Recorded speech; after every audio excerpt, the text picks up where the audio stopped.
Welcome to That Annuity Show, the podcast that will make you an expert in explaining annuities to your clients. Give us 30 minutes each week and we'll shave hours from your client presentations.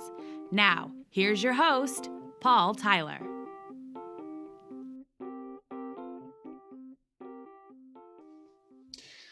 Hi, this is Paul Tyler, and welcome to another episode of the Annuity Show. We've got an really interesting program for you here today. But first, welcome my co-host, Mark. How are you? I'm well, Paul. How are you? Good morning.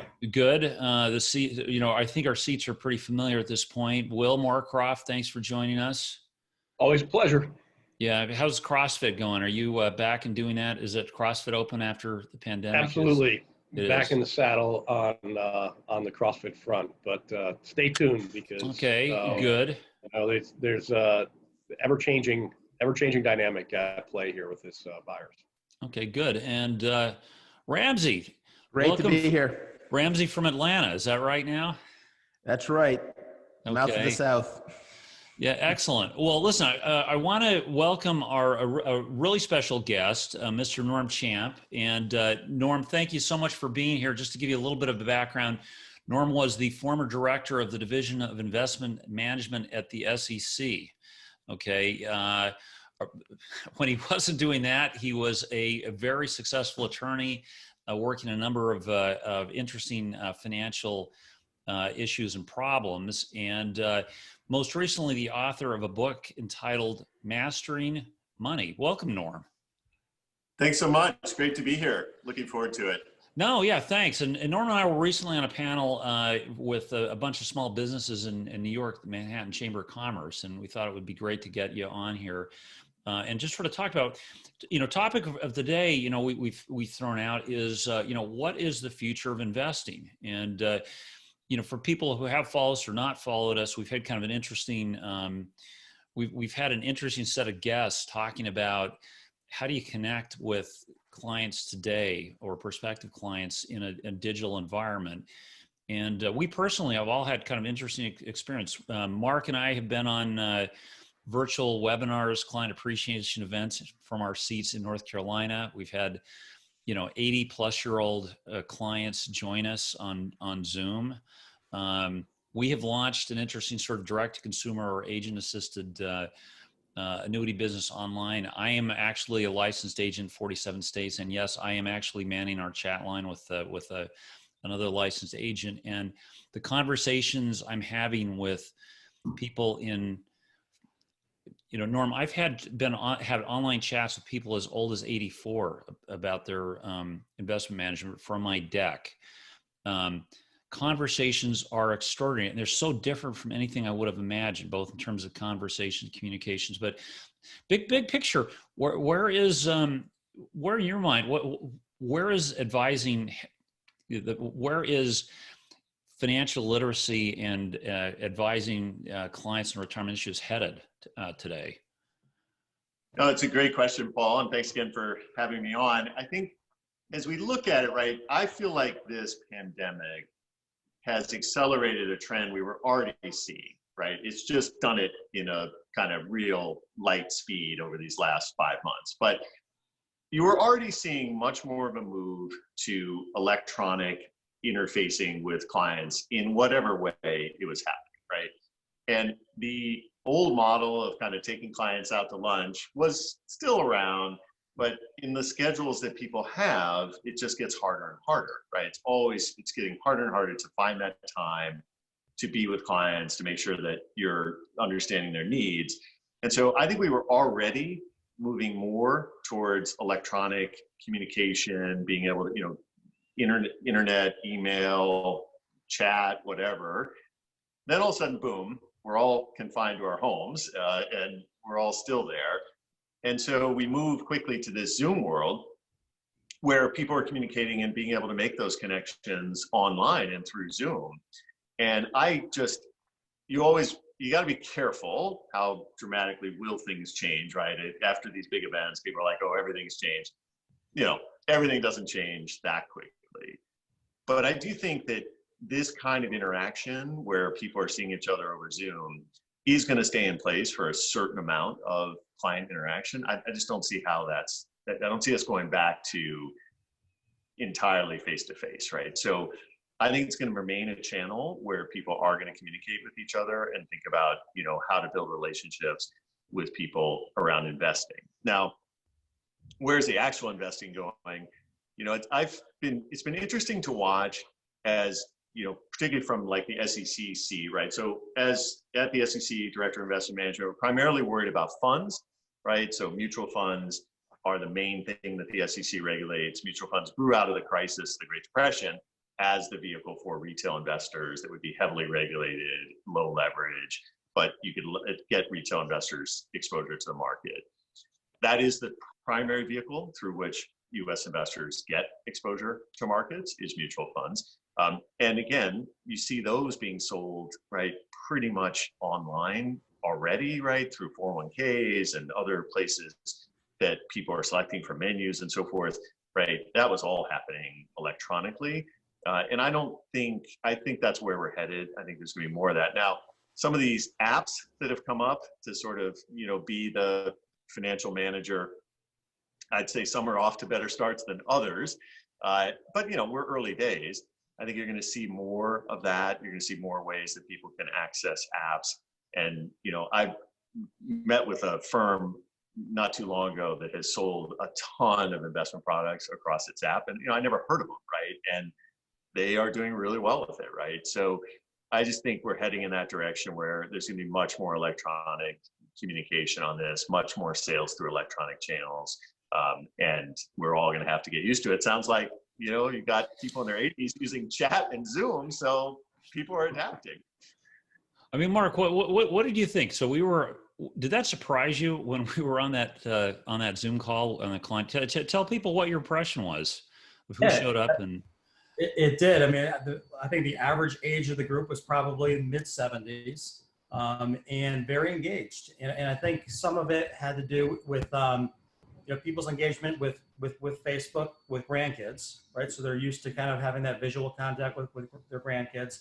What we also heard coming out of the pandemic was a lot more of like church groups doing Zoom type meetings, and I think getting some exposure from that. But it was very interesting to see that demographic as engaged as they were in the digital interface as we saw it. Yeah, I just see a stunning change in how people are communicating. We also had, Norm sent out Facebook portals to all of our top agents to help them kind of jumpstart them on Facebook. So we've been doing a live stream on Facebook. We had one of our agents drop on, and he said he's routinely, selling $400,000, $500,000 annuities all entirely on Zoom, right, Mark? He said if you'd asked him 6 months ago, never would have believed it. Right. And actually, he commented that going forward, like even, if this pandemic is completely behind us, he said on a go-forward basis, he still plans on doing 70% plus of his meetings, through a online format versus going out seeing them face to face. He finds it to be much more efficient, and his business is actually up this year, even through all this challenge. The other thing is you can really expand your geographic reach. So you're not just confined to the, your local vicinity. So it does open doors. And I agree with what Norm said. I suspect that this evolution will continue even post pandemic.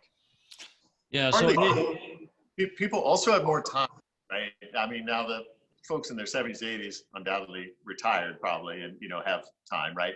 But I think also you look at people, let's take people more in the 40s, 50s, 60s category, that are still at work, right? This thing just took an average of an hour at least out of every person's day spent commuting. I mean, I can walk to work in New York, but by the time I walk down, get a coffee, stop at the shoe shine place, whatever, I mean, it's probably an hour out of your day, right? If you're in a car in California, it's 2 hours out of your day or more. And people don't have that anymore, right? They're home. I actually think people are finding a little more time also to kind of deal with more of the personal side, right? It's just time that was restored to people's lives. And so I do think you're going to, and thus they're focusing on this stuff. I see it in my practice. I think people are just a little more focused on some of the things that maybe they couldn't get to when they were wasting 2 hours a day in the car. Yeah. So Norm, I've got a quick question. So you come from a very interesting perspective because you worked at the SEC. You've seen lots of different perspectives on this business. And I'm quite curious, is like, do you think everybody's ready? So first question is, are customers ready? And I think we're finding them more ready than we thought. Second question is, are carriers ready? And the third question is, are regulators ready? Because there is an entire sort of system, whether it's operational or regulatory, that's built around the old way of doing things. So are we all ready to embrace this new way of doing business, which I think is an excellent way, but are we all ready for it? What do you think needs to be fixed going forward in order to make sure that all this runs in the best possible way? So that's a great question. So before I wrote Mastering Money, the most recent book about personal finance, I wrote a book called Going Public, about what it's like to be going from the private sector into the federal government. And in there, I joke that, when it was, I want to say, let's call it something like 2014. And, I think we got Microsoft 1996, and it was like a big day, right? I mean, the systems inside the government, not surprising to anyone, are way behind what you would find in private life, right? There's complicated procurement regulations and everything, right, for them to get any kind of electronics, and then people leave and it doesn't work. And so one thing is that the government, unfortunately, is still pretty analog. I don't know if people saw a connection with the pandemic. There was a lot of, some of the problems with the CDC and the local health authorities were that a lot of the local health authorities still use fax machines to send information, right? And, that it just, right, it's very difficult. So I think the state of the government from a technology point of view is not great, which is not helpful to this discussion that we're having. Now, that being said, SEC is always interested in trying to promote, right? It's got 3 missions: protect investors, fair and orderly markets, and promote capital formation. And on that third one, right, and they are interested in promoting capital formation. Oddly enough, as the director of investment management at the SEC, all the annuities that are based on underlying funds were in our purview. We had a whole insurance section that, that reviews those registration statements for those annuities. And so I think the government, I think they're focused on it. What you've seen from this sort of evolution of online investing, and that we've seen over the last few years, I'd say the SEC has been taking a little bit of a wait and see kind of approach, which is often the case with new products, right? They'll sort of sit back, try to see what's happening, take a look, see where the concerns are. You saw it a little bit with the cryptocurrency stuff, right? They sort of laid back, then they said, we're not gonna have any crypto funds, but they really haven't come up with a regime yet around crypto. And I think that's, as they watch what's going on, they're trying to figure out what to do. So I think it's a great question. The government will always be behind private side. That's just the way it is. Private side's innovating, government's somewhat reactive. But I do think they will, if there are channels and opportunities for investors to have better opportunities, better access, things that will help investors, the SEC will be on board with that. It just moves very slowly. Yeah, well, the one thing I've just sort of seen up close and personal is over the last couple of months is, it does create, you do all suddenly open the doors to a lot of people to get advice who never got advice. And, why would you come to a website you've never been to and start chatting with somebody online? Norm, the questions I get are so basic. Like you can't, we've advertised annuities, savings, got a landing page with all the content, but the questions I get, it's like you have to step them back 5 different stages. For instance, well, what is an annuity? Okay, well, do you understand how Social Security works? No, I don't. Okay, this is going to be a long chat. So where are we in terms of the bar education? And normally, if I'm an agent, I filter these people out, before I'm taking them to dinner or something, I vetted you and I know you know all these things. Now all of a sudden I'm down much at a lower level. What do we need to do to get people's education to a level where they can actually think about basic things like saving, like and understand interest rates? I'm blown away by what people don't know. No, it's why I wrote Mastering Money. So, it turned out when I came out of the SEC, writing a book about personal finance, no publisher was interested in. Writing a book about what it's like to be there and how crazy it is, that sold. So I spent the last chapter, though, the first book, going public, talking about some of the personal finance stuff I learned at the SEC. And then the first book did well enough that I was able to do the second one and really focus on personal finance, because easily the biggest lesson coming out of the SEC was just the appalling state of knowledge of investors in America. I mean, it's just, we are not doing anything to educate anyone in schools about financial literacy matters. Our society, in fact, is turned the exact opposite. It's designed to get you to spend and to borrow to spend. We are a consumer society. Interest rates have been low for basically, we're coming up on a generation, right? I mean, interest rates have been super low since the moment of the '08 crisis, right? So pretty soon we'll be, to 15 years of this. And so people have been borrowing and borrowing to fund their lifestyles.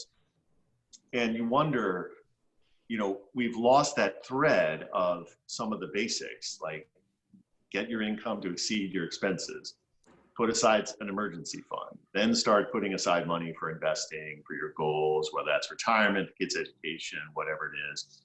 And so we've got to find a way. And one thing I was thinking about with your agents and with, folks in your line of business is, do you do some more basic financial education seminars and things, right? Before you even get to the annuities, do you reel back and do something on just some of the basics and some of the things that are out there?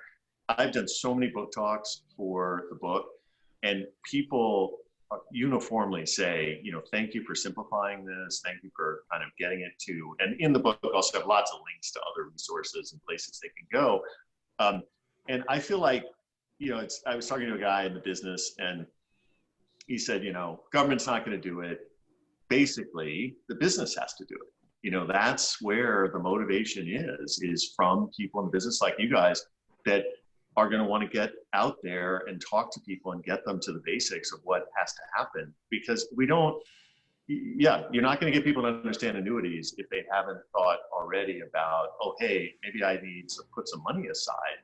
And so it's a big uphill battle on getting the knowledge out there. It's like, remember that there was that book, The Secret Knowledge or whatever, it's like literally this stuff has become the lost language.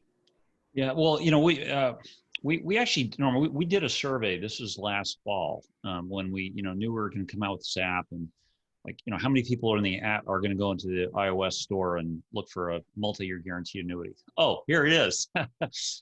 We knew this was going to be a long, journey to get customers to download this thing. But we went out and said, okay, if we want to educate, we sampled a bunch of people who are kind of in that retirement zone, said, what issues, gave them some sample issues are you most interested in understanding about?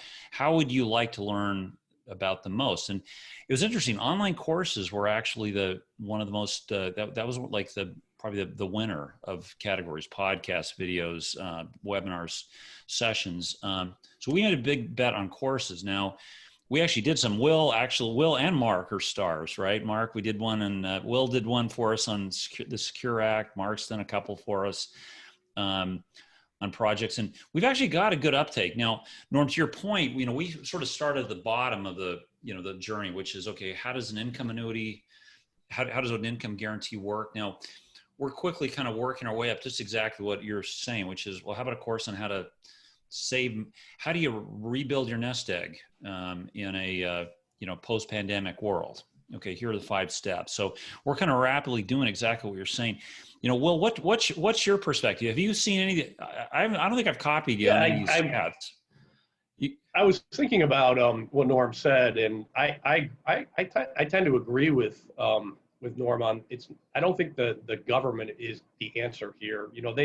They've done things like tinkering around with adding the Secure Act, obviously, and playing with RMD ages and more options for small businesses to access retirement vehicles. But that's not changing the mindset, and that's not educating individuals with respect to fundamentals. We're talking threshold issues, guys, with funding and retirement, not recognizing that you're not going to likely have a pension, and that you're going to need an income stream. So we talk a lot about it, and it's actually, this is a great conversation because, Paul, you know, we've been putting these educational videos together, and your team's been doing a great job, but they are foundational. They're like intro level courses, and they're needed. There's like a pent up demand for them. So there's a void, and I do think it's going to be the business that needs to kind of drive this bus more than the government. And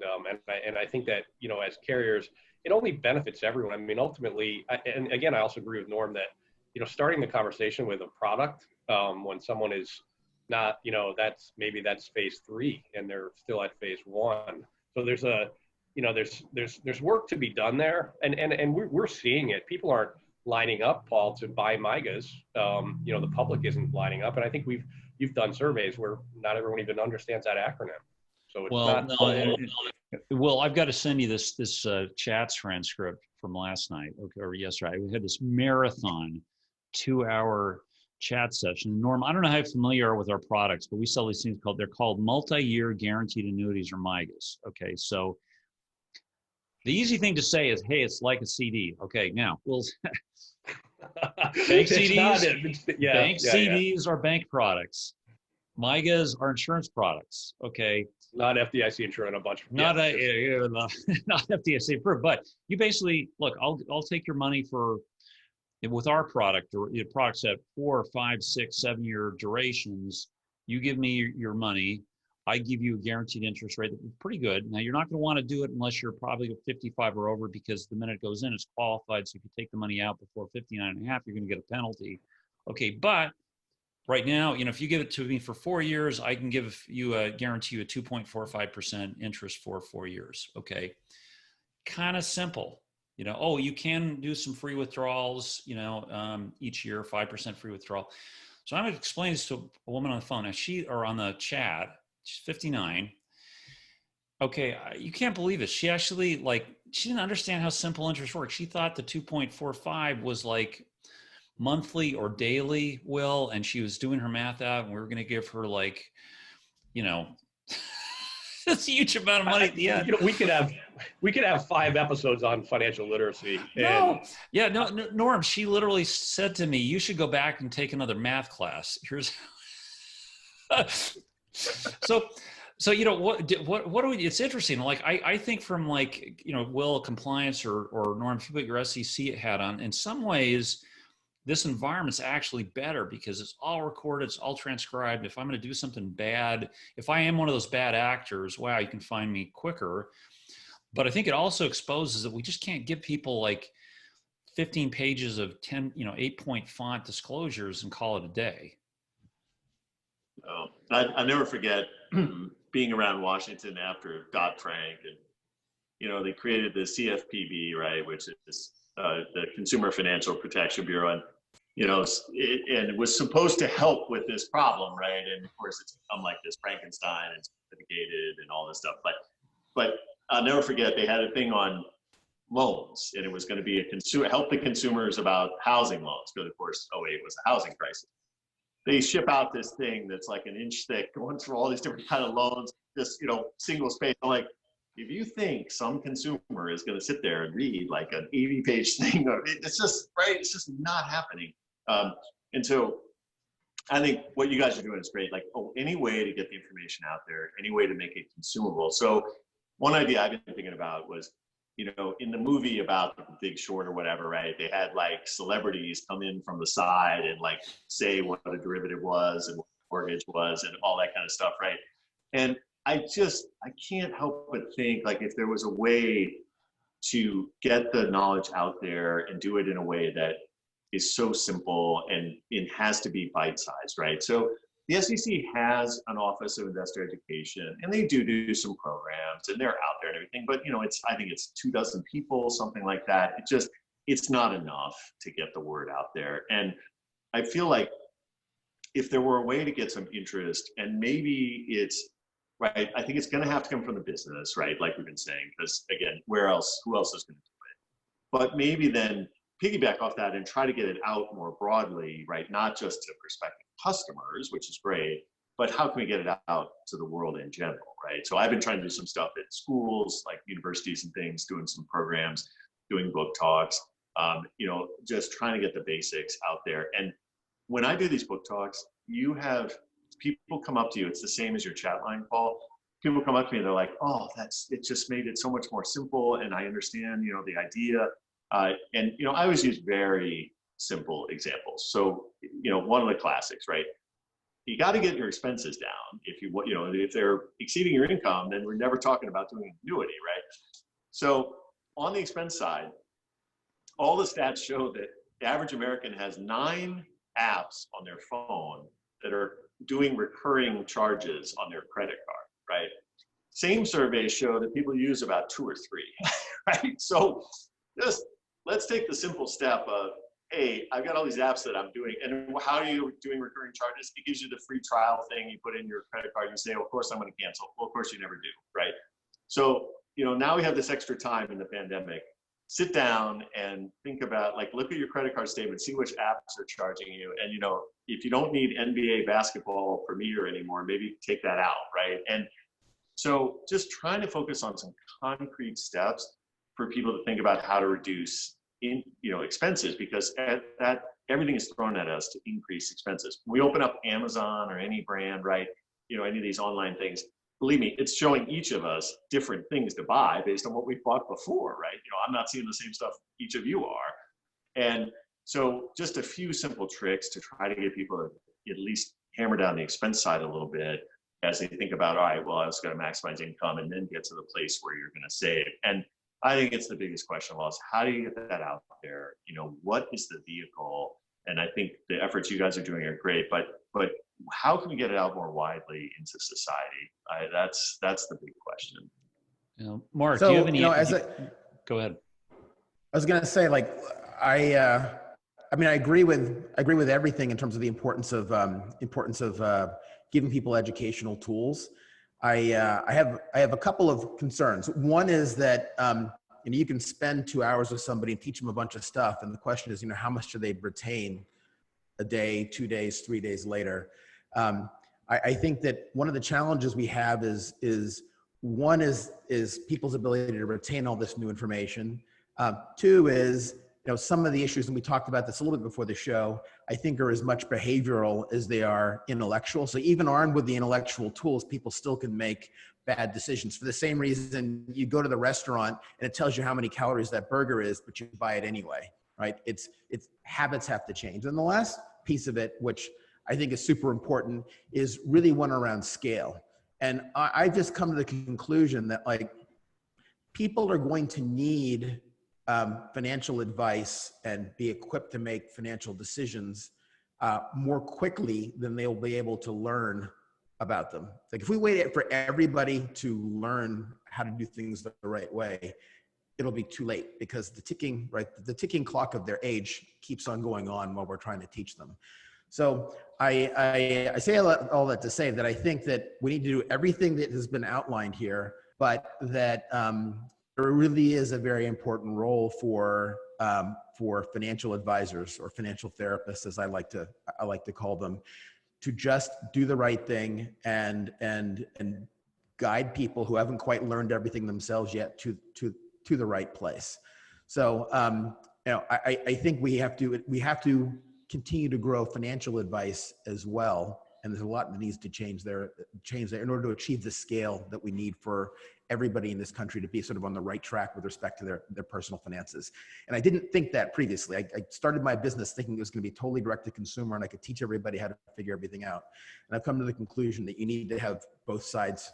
Both of those pillars have to be in place. I'm curious, what you think about that thought process, Norm. Yeah, no, it's as much psychological as it is knowledge-based, right? The knowledge is there. People can look it up on the web, but they don't, right? And like you say, human behavior, all the stuff, every single thing people will go for instant gratification over the deferred gratification, right? And so there is a psychology element to this, no question about it. And I mean, I even translated, some of the crazy stuff we looked at the SEC, right? All the studies also consistently show that most people buy high and sell low, right? I mean, the whole idea is buy low, sell high. And you see it over and over again. Markets crash, retail investors sell, and then when markets heat up and they're back at the top, they buy, and it's just repeat, rinse and repeat. So there is a psychological element, and I think that to the extent people have a close relationship with a financial advisor, that's somebody who can, in fact, delve into the psychology with them, right? Because we just hit them with the knowledge.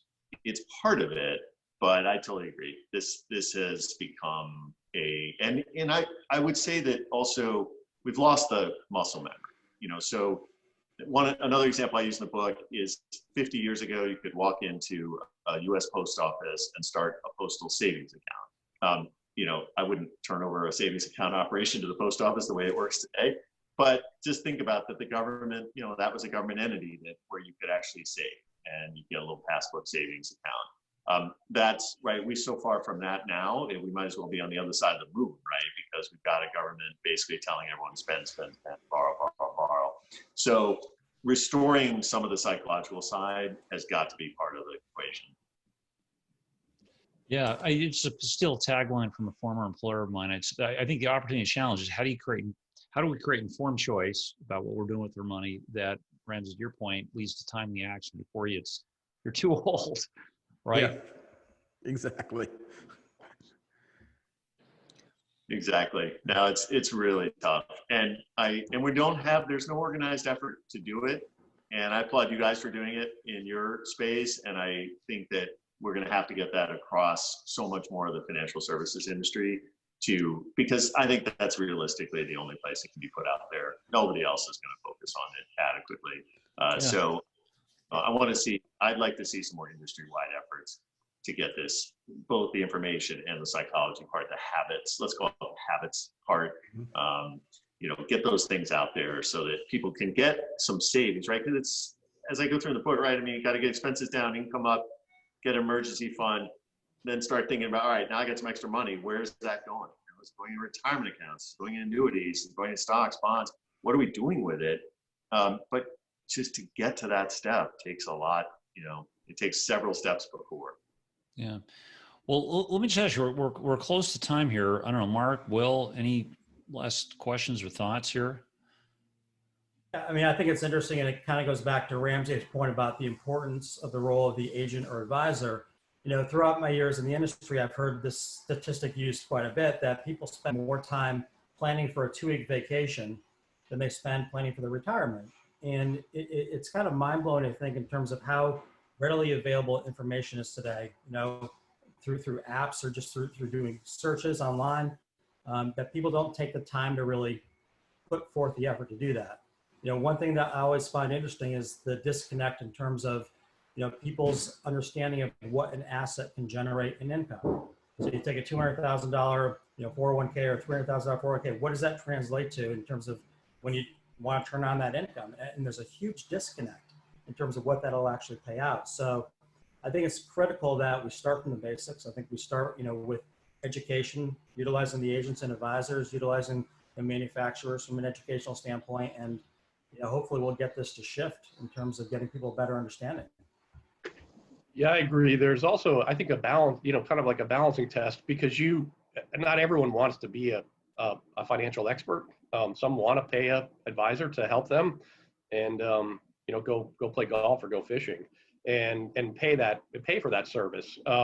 Others, they want to do all that research and do all the, kind of the analysis, and not everyone, depending on their background, maybe they are analytical. And there's, then there's the other sector that some folks just want to like pick stocks, and do their own thing. So you have all these, like a diverse array of individuals that have different expectations and levels of interface that they're looking for from a financial advisor. And some, there's, when I was a financial advisor and I'd meet with a prospect and they thought they could beat the market, and you come across all kinds of people, and you realize that in some cases maybe that person isn't going to make a very good client because they think they know better. Or you meet someone else who says, I don't want to learn all this, but you guide me, give me enough information so that I can make an informed decision. But in minimal, some education. What we're talking here about is like rudimentary stuff like savings, expenses versus income versus expense ratios, those types of things. So I think it's a balance, but I do think that the advisor, or the agent, or the financial professional, whoever that may be, plays a key role, a real critical role for this, to kind of gauge what an individual needs, what level of education they may need or want, and then balance that with the expertise that they bring to bear. Yeah. Hey, Norm, your book. Okay, who should buy it? Or if you buy it, who should you give it to? To whom should I give it? Is this for Ramsey? Should I gift this to Ramsey? So Mastering Money, it's available Amazon, Barnes & Noble, all the usual places. I would suggest that, like so many things, it's probably better for a younger crowd, right? Because I think if you're earlier in your career, I really had in mind people earlier in their careers or re-entering the workforce. So if you know someone who's and we're seeing a little bit of workforce participation pick up now. We obviously had a real downdraft here, but things are coming back a little bit. Before the crisis, we had a tremendous uptick in workforce participation and wage growth.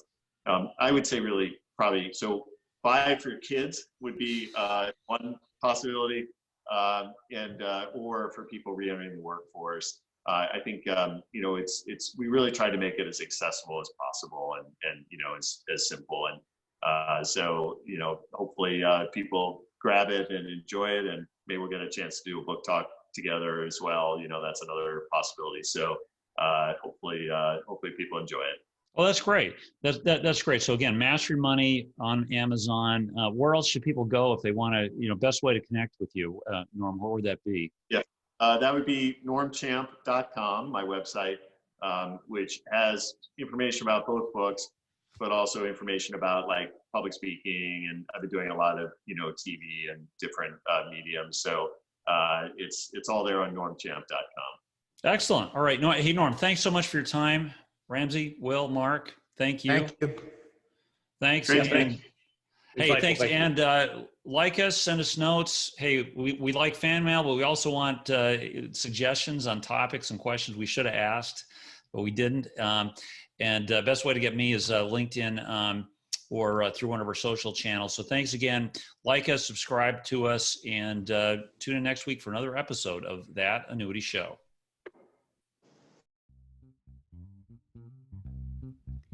Thanks for listening. If you've enjoyed the show, please rate and recommend us on iTunes, Stitcher, Overcast, or wherever you get your podcasts. You can also get more information at thatannuityshow.com.